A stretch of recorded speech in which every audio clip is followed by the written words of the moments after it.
Figure it out. Hey everybody. Recently I saw a video by a user named Blake316 about his top 5 video game consoles. He also asked that people go ahead and make their own top 5 video game console videos as responses to his. So I said, alright, I want to do that. Okay, here's how this is going to go. I'm going to bring out each console. We're going to go from number 5 to number 1. And I'm going to then include my top 3 games with each system. All of this is, of course, my opinion. You have to remember that. If you don't agree with my opinion, that's your opinion, okay? Chill. Alright, here we go with number 5. The original Xbox. Frankly, it astonished me that this became my number 5. It was really actually very difficult to decide what my number 5 was going to be.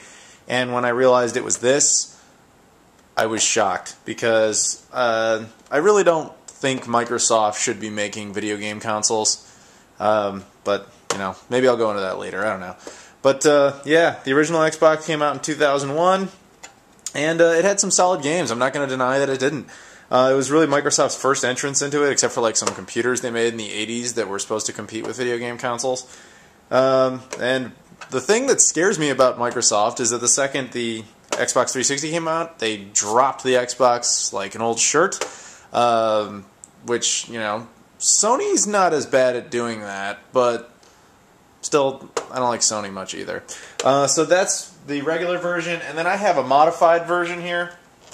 It's got a fan, and it's got a mod chip inside, and well, you can see part of it there. That's how you would connect to it via a computer if you wanted to. And it just became the most like hackable system ever, which is why partially what makes it so awesome, to be perfectly honest. You can load all sorts of emulators on it, but that doesn't mean the system itself didn't have some good games. My first and foremost favorite is Shenmue 2, quite obviously, but frankly this is a Dreamcast game and shouldn't really count. My first legitimate Xbox 360 game would be Star Wars Battlefront 2. If you saw my top 10 games of all time list, then that doesn't really shock you much. This will not count, Star Wars Battlefront 1. I love that game, but I'm kind of, you know, counting them as a set. So Second Sight. This game would be my second favorite. I love this game, but I bet you never heard of it. This game came out on the PS2, the GameCube, and obviously the Xbox, and I think it was possibly the greatest missed game of all time. Definitely check that game out. And my third favorite, Conquer Live and Reloaded, a remake of the N64 game. I'm going to go into greater detail eventually on the Xbox in some video, as I will with like every console, but like for this video, it's just the top 5 consoles, so I'm not going to say too much about each one. I got to just do it and move on. So here we go. Number 4. The Xbox 360. I know. I'm shocked. I knew the top 3 of this list off the top of my head. It was easy. But when I had to figure out number 4 and 5, I was astonished when I realized that this was number 4 and the Xbox is number 5. Because I really don't have a whole lot of love for Microsoft. I think they represent something that is very wrong with video games. They care too much about it being a business. But they're not as bad as Sony. Not even close. I mean, Sony is much more evil. But, I mean, the Xbox 360 is really like, oh, look, it goes online. It can do online stuff. It goes online. Got it. Thanks. But, I can't deny that it's got some really great games on it, and yeah, so I'll go into that in a moment. But the Xbox 360 right here, this is the regular version, then this was the Elite version. I don't have the new Slim version. I'll get that eventually. I got these custom faceplates that are both Transformer themed. This one has Grimlock on it. There's an Optimus one, but since Grimlock's my favorite Transformer, I had to go with that. And this one has Megatron. I am Megatron, and there is my insignia on your console. I think I do a rather good original Megatron, don't you? But yeah, I mean, you can hit that and it lights up and it's got the logo. It's pretty badass. Alright, so, into the games. My favorite game, no surprise, Shenmue 2. No, I'm not kidding. This is an amazing game, but it's for the original Xbox. However, it is compatible with it, so I would highly recommend getting it, because then you can play it in 720p. Although, get it for the Dreamcast. That's better. So, ignoring Shenmue, which most people ignore Shenmue because they're jerks. Sega, stop ignoring it. Give us Shenmue 3. Moving past that, Call of Duty 2 is my favorite game for the Xbox 360. It is. I love all the Call of Duties, but this one is just absolutely my favorite. Although I don't really have I don't have much love for the Call of Duty 1. Although there really wasn't like a console version of that. And then Call of Duty 3 is just glitchy and everyone knows it. But anyway, Sonic and Sega All-Stars Racing, has Ryo Hazuki in it, so it has to win by default. But Ryo Hazuki's the main character in Shenmue, as shown there. Yeah. This is actually a very good game, even when you take Ryo out of it. It's actually a pretty fun and addictive game, like Mario Kart. But, yeah, it's Sega themed. That makes it awesome. And finally, Star Wars The Force Unleashed. I've got the Ultimate Sith Edition, which has extra content, which is pretty great. You know what? This is kind of relevant. Do you guys know the show Chad Vader? Has anybody out there heard of it? I actually work on that show. And the reason I'm mentioning that is because Matt, who is the actor who plays, or does the voice of Chad, actually was hired to play Vader in this game. And in fact, he did it for the second game, and he does it in general now because James Earl Jones is way more expensive. So, yeah, I'm friends with that guy. And so, it's just pretty cool, and I thought people might find that kind of interesting. Number 3. Super Nintendo. And Super Nintendo Junior released in, like, 97. This one was released in 91. I love the Super Nintendo. I mean, I think anybody who's ever played the Super Nintendo loves the Super Nintendo, because it came from the era of the Super Nintendo versus the Sega Genesis, which was the best console war ever. And most people will agree on that, because prior to that, you just had Nintendo with an iron fist, and then you had Atari with an iron fist. You didn't have real console wars. You had, like, little battles at best, nothing super interesting. And then after that, you just had the collapse of Sega and the rise of Sony and Microsoft, and it's just been awful. Because today, Sony is just an electronics company. That's what they do. I mean, there's a reason they go out and make TVs and computers as well. That's all they do. They're an electronics company. They don't focus on the games. That doesn't matter to them. If they can sell the units and sell games that are just awful, they'll still make money. Microsoft is a PC software company, all right? They're just as guilty as Sony is, except they didn't start the collapse of video games as an art form. They just helped to just, you know, keep it dead.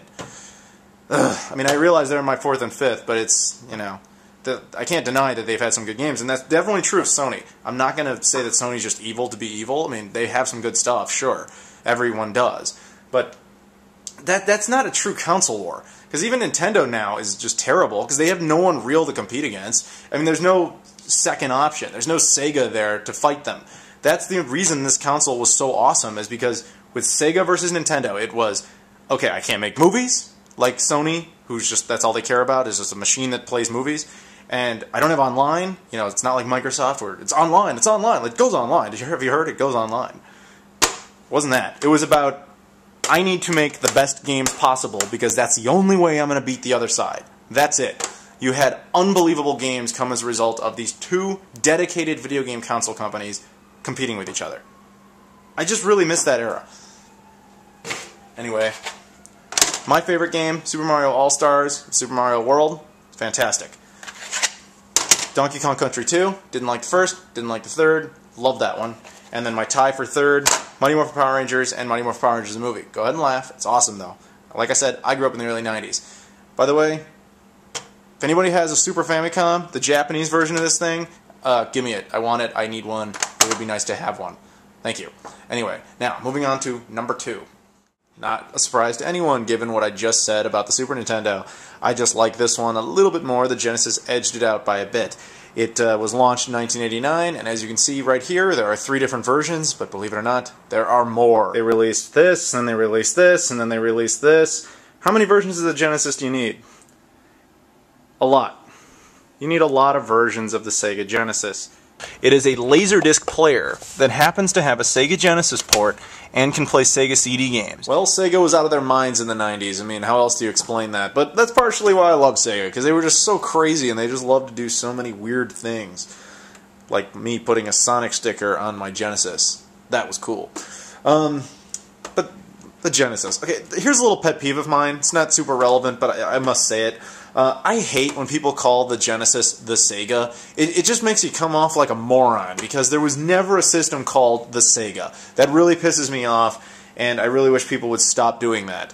It's not Sega's fault that Nintendo lacked the creativity to give their systems actual names. Not like the Nintendo, the Super Nintendo, the Nintendo 64. It wasn't until GameCube that Nintendo actually got their act together with a real name. So don't put that on Sega too. They always had real names, even if they were weird, like SC3000 or whatever. That was the first few systems. But yeah, this is their 4th system, so by this time, they had earned the right to have a real name. But anyway, moving on. I'm gonna go ahead right into the games now. The first game, which probably won't surprise too many people, is Sonic 2. Love Sonic 2. But I'm just going to go ahead and show the whole series because I like them all. Although, surprisingly, sorry, I don't know how well you can see those. I really love Sonic 2. It's an amazing game. I really don't like Sonic 1 all that much. I know, a little surprising, but I don't really like that game. It's okay. It's probably the lack of a spin dash, but I absolutely love it. I think it's great. Not a huge fan. I don't know why. Moving on, also a series, Streets of Rage. I love Streets of Rage 2. This game is fantastic. I mean, the other two are really good. That's my favorite of those three. And if we have to go with just one title, it would be Sonic 2 and then Streets of Rage 2. And then finally, Teenage Mutant Ninja Turtles, the Hyperstone Heist. This was actually hard to choose because the alternative game was going to be Aladdin. That game's fantastic, but I ended up going with this. And to be fair to the add-ons here, I actually really like the add-ons. The Sega CD more so. I think it's incredibly underappreciated. So I'm going to go ahead and put up a game for it. The best game on the Sega CD, Sonic CD. Not much of a surprise there either. Probably the primary reason to even own that. And then the 32X, which was a good piece of hardware, but just a horrible, horrible idea that should never have happened, especially considering that the Saturn in Japan had already come out by the time this thing was released. Whatever, that should just not have... I mean, it's like shaped like a mushroom cloud for a reason. It basically was the nuclear weapon that destroyed Sega as a hardware manufacturer. But anyway, I also had to pick a game for it, just to be fair, and I chose Star Wars Arcade. Primarily for the box art, because being the best 32X game is like being the smartest kid with Down syndrome. That's the best you're going to get. So, yeah, that's it for the Sega Genesis. Moving on to number 1. The Sega Dreamcast. My number 1 console of all time. If you've watched my videos, you quite obviously know that, because almost every single one that comes out is like, look at this random stupid thing for the Dreamcast. I like the Dreamcast a lot. And, you know what, I didn't even bother. I'm obviously not going to show you every version of it, because I've done individual videos on all of that. Go check those out. You know, I own a Dreamcast kiosk, man. It's... Who owns that except some psycho like me? I obviously like the Sega Dreamcast. I have a passion for it. Yeah. So let me show you my top games for it, so that you can all go home and not have to watch this. Although you're probably watching this at home. But anyway, Shenmue 1 and 2. I'm sure that surprises absolutely no one. I decided to whip out the Japanese versions. I thought that would be more interesting than having the European versions or the American version, because we never got Shenmue 2 on the Dreamcast. Just the Xbox version like I showed earlier. Then, of course, there's Sonic Adventure, and just for kicks, Sonic Adventure 2. This is the special birthday version. I decided, why not stick with the Japanese theme here? And then Crazy Taxi 1 and 2. I don't have the Japanese versions of those, but who cares? I don't need them. Yeah, I like those games. I like these games. I would... Man, if that game was a girl, whew, I'd do everything to it.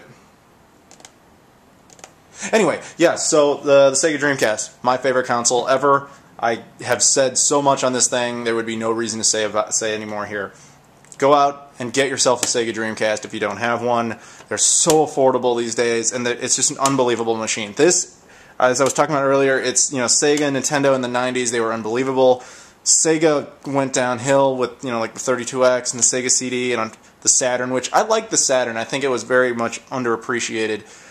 It was not one of the contenders for 5th place, though. In case anyone's wondering, that was the N64 and the Sony PlayStation were stuck there, but then the Xbox just kind of nudged it a little. But yeah, this was just, man, all these feelings for the Sega Genesis and Super Nintendo wars that was just so cool. You know, Nintendo kept kind of going the right way with the N64, and Sega kind of just vanished. And then all of a sudden, you know, the Dreamcast was coming out, and it was just like, wow, Sega's back. This is awesome. This was obviously, unfortunately, their last console, but man, what a way to go! This is the last true gamers console. It was, I mean, yeah, it had internet access out of the box, which is great. It's awesome, but it wasn't about that. It was about the games, and that's. I mean, I sound like an old hippie who's like, man, it used to be about the music, or, you know, some such thing, but it truly was. I mean, this was the last console that was really about the games before Sony kind of bastardized it with, you know, oh, look, they play movies too, and, you know, there's some games or something. Yeah. And then Microsoft came in and was like, oh, look, the internet, which, you know, I like that. You know, obviously Sega started that right here, but yeah, this was a hell of a way to go for Sega, and They are sorely missed in video game consoles. Alright guys, that does it for the video, and if you want to do your own response video and send it to me, I'd happily accept it as long as they're relevant and they're not stupid things like you complaining about why I don't like Sony. Thanks for watching.